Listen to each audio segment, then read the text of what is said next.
Hi friends, welcome to my channel. ఈరోజు మన ఛానల్లో పుల్లట్లు ఎలా తయారు చేసుకోవాలో చూపించబోతున్నాను.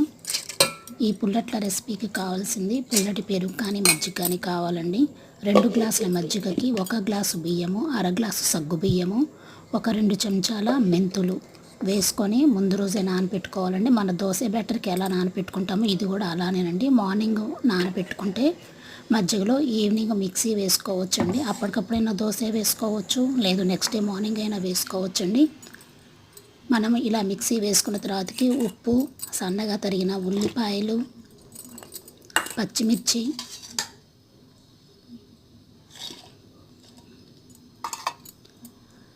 ముందుగా నానబెట్టుకున్న పచ్చిశనగపప్పు ఇవి కూడా వేసుకొని కలుపుకొని మనం దోశ బ్యాటర్ ఎలా ఉంటుందో అలానే మిక్స్ చేసుకోవాలండి. కావాలంటే కొన్ని వాటర్ పోసుకోవచ్చు, అంతేనండి. ఈ పుల్లట్లు చాలా టేస్టీగా ఉంటాయి. దీంట్లో మనకి హెల్త్ బెనిఫిట్స్ ఏంటి అంటే పుల్లటి మజ్జిగలో కానీ పెరుగులో కానీ B12 అనే విటమిన్ కూడా ఉంటుంది. మనం ఈ పుల్లట్లు తింటే మనకు ఆ B12 విటమిన్ కూడా వస్తుంది.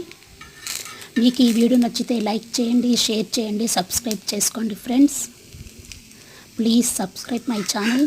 బాయ్.